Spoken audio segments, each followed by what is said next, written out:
commotion? Uh-huh. It's a field trip you just showed up. Hey, I'm kidding. No, that's one of our troops of red-ruffed lemurs, a troop is a group of them, and that's how they communicate. They're very, very loud, just like some other animals like macaws that in the rainforest, their voices carry a mile and a half. But our show here starts in about 3 minutes, so if you still can hear the sound of my voice and you're not with us yet, you still got some time before our 3 o'clock feeding show. Looks like the bleachers are filled. We got plenty of space on the bridge. Just make sure you're not standing on the trap door. But we'll start our show here soon. We're now 2 minutes away to our 3 o'clock alligator feeding show. Well, they do it from out there. Yeah. Put it on that zip line. Oh, okay. So we can see it. Yeah, you should be able to. They put it right there in the middle.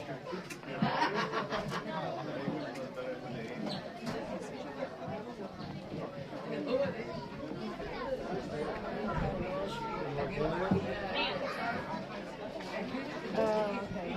How did you get her number?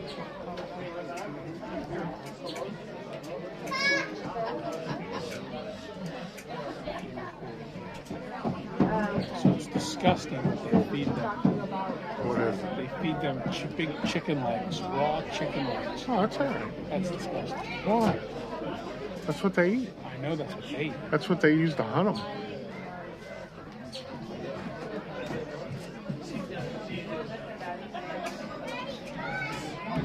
Yeah, that's what they use to hunt them on swamp people. Swamp people. Yeah. I wonder if there's an amount that they're allowed to have. Like if they reach a certain amount, they're not allowed to have any more. Gators? Yeah. I don't know. Well, Gavin and After the show, when they're cleaning up, I'm gonna ask them. well, they weren't.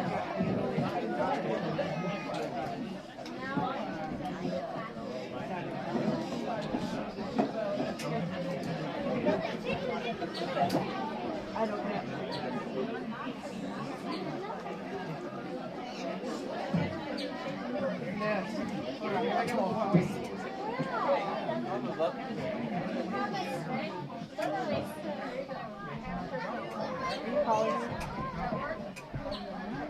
Huh?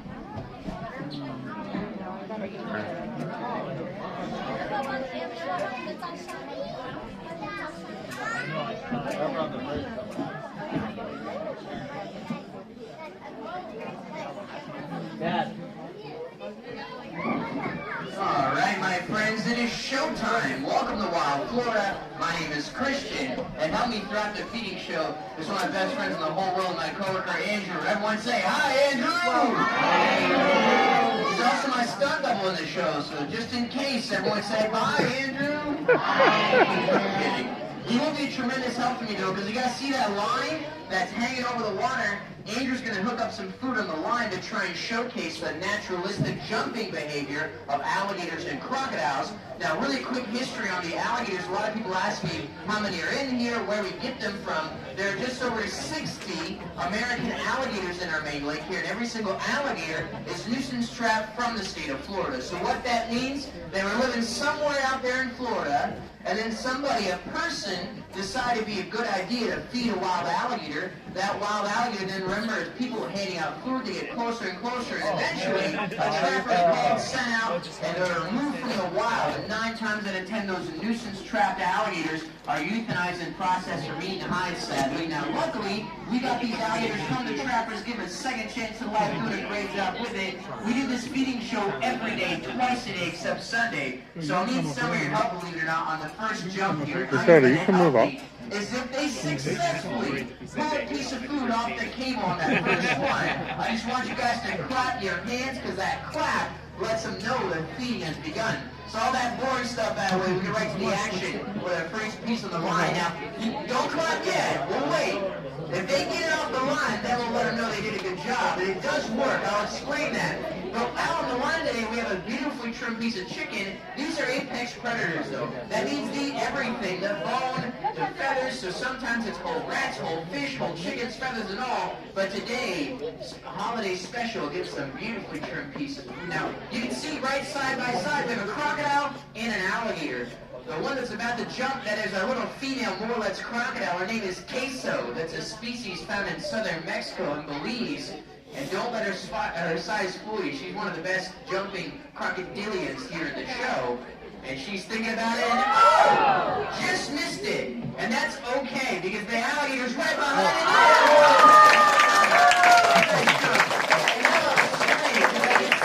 Some of you are like, why are we clapping for alligators? This is so weird. What a Florida thing. But put simply, over time, they pick up on patterns. They remembered that initial loud clapping sound. If they hear that, that means that food is available. And what you also may wonder, is that the only way they get fed? Do they have to jump to eat? Is that enough food? This is not the main feeding.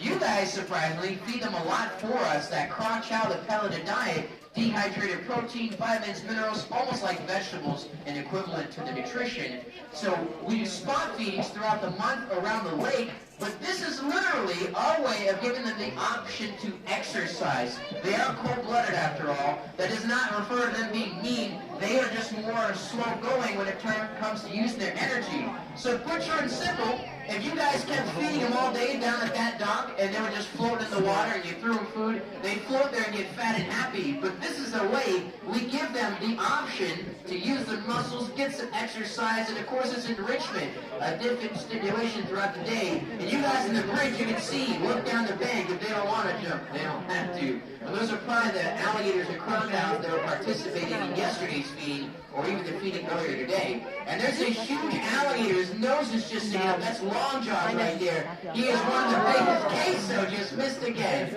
Honestly, Queso needs the exercise. Don't tell her I said it. But again, they are cold-blooded, so they process their food. They digest a lot slower than we do. We eat 3 times a day to sustain our metabolism and give us energy. These cold-blooded reptiles, they rely on the heat from the sun, the temperature of that water. That gives them energy. And excellent. It makes it look so easy. And I will tell you what, the bigger alligators are longer, so they have a bit of a height advantage. But the smaller alligators, like the one over there, I'll try and show you. That little guy right there, they're much smaller, but they are more lightweight. They still have the same muscle backing them, so the smaller ones are much faster, a little bit more agile than a big old long jaw. Just did a great job there. Now, you guys have been awesome. So since you've been so awesome, I'm going to go inside to hand feed some of these alligators and crocodiles. And it's not going into hand feed to look crazy or dangerous.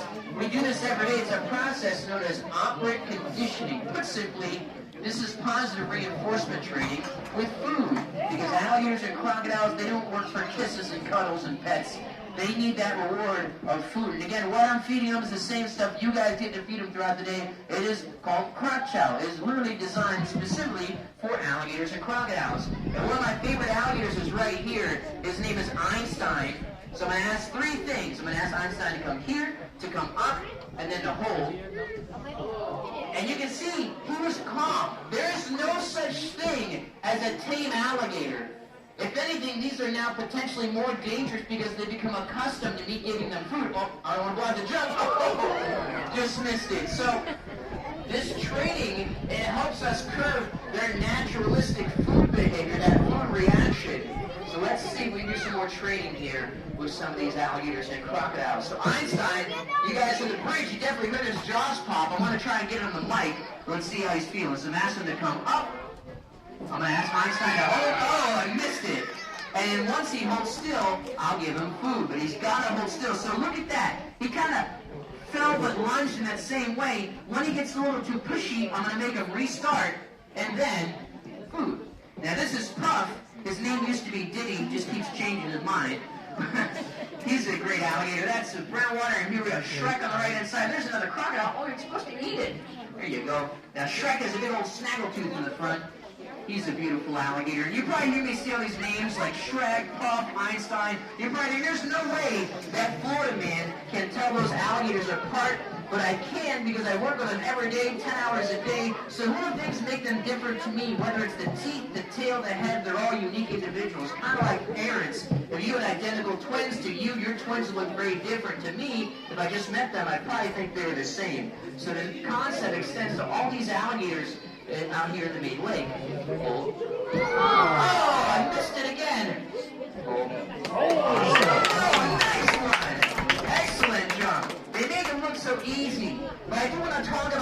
that Turtle. jump works because a lot of people watch this and they think, oh, we jump with our feet, they jump with their feet. That's not the case. It's very Go in deep there. water. It almost drops off like a boat ramp right around there. So they can't touch bottom. How they're jumping, they're harnessing the power of their tail. And as we set up the next piece, I'll talk you through it. But you can see it happen.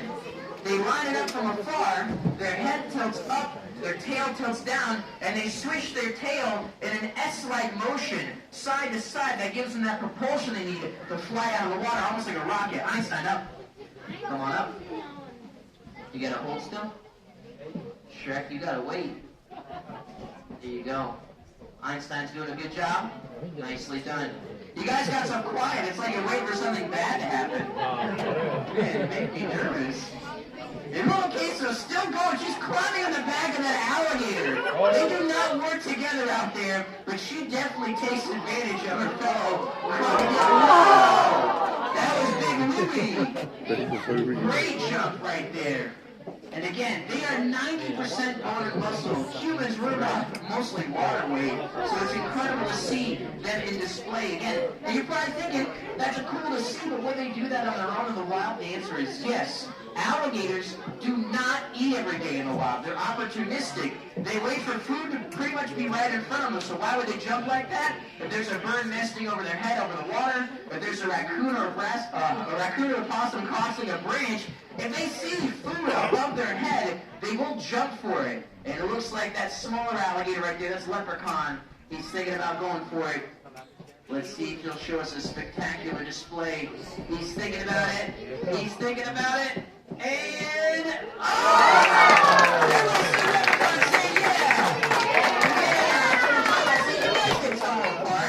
I knew you could do it. All right, buddy, you've been so patient, so come on up. And you can see I'm using visual and verbal cues to help reinforce what I'm asking these alligators. Again, this is all, naturalistic things. We're not going to ask them to roll over or do a backflip. I just want them to lift their head up in a calm manner, and once they hold still, hold food. Let's try and get Einstein's pop here. That was like maybe 10% of his bite force. At that size, his bite is probably getting close to, I'd say, 2,000 PSI. If you look at their neck, a lot of people think that's fat right back there. Or an alligator's neck, that is not fat, that is their jaw muscle. Their skull is skin stretched over bubbles of small facial tissue in between. So all that bite force is located behind their head. So the bigger their neck, the stronger that bite. And sometimes you can really feel it when they bite hard up. Whoa! Queso is on fire today. And I am very, very happy with the level of activity we're seeing. It is getting colder. I see a lot of jackets out there. I was wearing one. So these, look at the skin on the side. These reptiles, they feel that drop in temperature almost immediately, and they slow down. Put it this way, if you came a week from now, there's no jumps at all. The alligators and crocodiles completely stop eating, and this is literally more of an alligator swimming show. Now, if Long Jaws comes on over, I can really get you a jaw pop. He's great. It's like, this is Pup again. Pup Bolt. Awesome. Long Jaws, here. And you probably think, do they know their names? Well, they don't know how to spell it or write it down. But over time, when I say Long Jaws up, he remembers that sound equals food. And let's see if they'll hold. Oh, man. Almost got it. He gave me a baby bite. He's running out of batteries. Does anybody have a double A I can borrow? And look, a crocodile just showed up. We have a bunch of crocodiles in this main lake. It's a great display of the differences.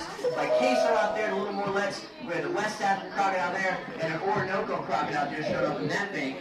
And crocodiles are not more aggressive. They're just more capable. Again, alligators are opportunistic hunters. They don't eat every day. Crocodiles are ambush predators. They actively seek, hunt their prey. They pick up on patterns. They remember things very, very well. So the crocodiles are just more capable when it comes to how they get their food. Come on up, Shrek. Up. Awesome. Einstein, come on. Come on. Nice one. Queso's charging up. She's thinking about it. She's thinking about it. Backwards. I've never seen a crocodile moonwalk. That was pretty cool. And again, the thing I love about this feeding, this showing, this demonstration, it is literally up to these animals. I'm not going to pull them out of the water, jump on them, make them do training or jump. They come and go as they want. And there's literally some alligators we won't see for weeks at a time because they're newer, brought in by the trappers, still pretty terrified of people. But these alligators and little crocodiles like these, those are fire. Warthog's there to the left now. He's a big, beautiful alligator. Look, he's on cue. He's got a big maxillary tooth on the right-hand side. So here comes Warthog. Warthog pushed Queso right out of the way. He's thinking about jumping. And up. The other gator just pushed him. That was totally cheating. That alligator must play for the Patriots. Kidding, I like tennis. All right. They're piling up now out there. No manners. There's a fish. They definitely see opportunity, they go for it. You guys were going to tell me the crocodile's sneaking up on me? I thought you guys liked me. So how the training works, when this alligator chases me and the crocodile comes towards me and I don't ask them, I'm not going to punish them. Simply just don't feed them. And over time, again, the patterns, they remember, wow, every time I climb up this thing, I waste all the energy, don't get food. Or in the case of the crocodile, she comes when not cute, no food. And they're all very spoiled, very well off, and being cold-blooded. A little bit of food goes a long way. But they are definitely slowing down here. So after this piece, we'll send out one more. Okay, so man, she never gives up. Again, a very spicy little crocodile. And she's actually a proud mama. We hatched out a whole clutch of her eggs, little more or less crocodiles. And they are definitely just as feisty as she. And we do collect the eggs here at the facility. Oh, wow! Great jump. Because a lot of times, fire ants, believe it or not, will get in the nest and they ruin the eggs, and definitely not good for the little guys. But we're down to our last piece, so real quick, before we send out the last piece, I do just want to get your attention and just talk about one thing. I do talk a lot in the show, I really do try and excite you guys and educate you guys, but if you could please remember one thing from all of my talking.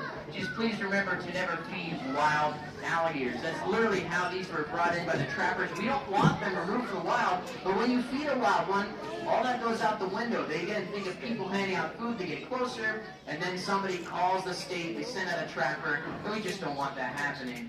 So again, never feed wild alligators, and I appreciate you guys letting me be part of your life. Because you got a good life. And these alligators now have a second chance in life. And let's see if little Queso can finally get a piece. She's never been on fire. And you guys have been excellent. A great, great audience. Hopefully been having fun, learning something new. Big Long Jaws come back for round 3. Crocodile versus alligator, the classic fight. Man, he just pushed her again right out of the way. We're down to the last piece again, the grand finale. You probably wonder what's the highest jump we've had out here. There was a video around 2 years ago, an alligator got 6 feet out of the water. You can sometimes see their back legs breaching the surface there.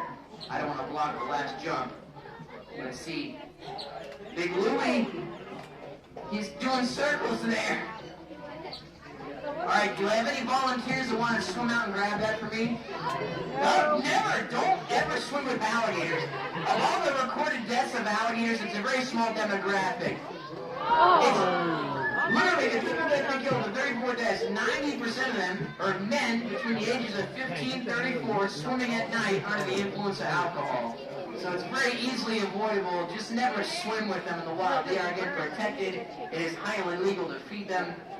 $500 fine, 30 days in jail, not a good time. You really want to feed one, just come work here.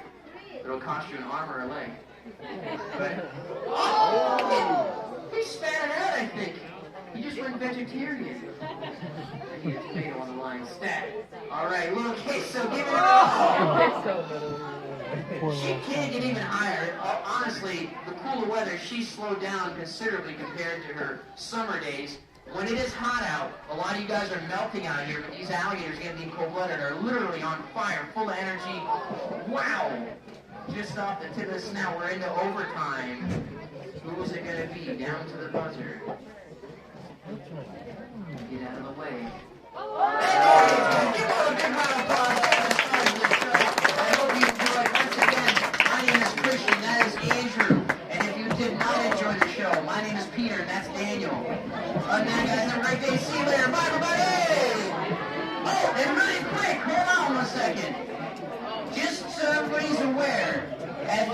3:45, if that big alligator is still on land, we will not do the show. When he's on land, that's him telling us he doesn't want to do anything.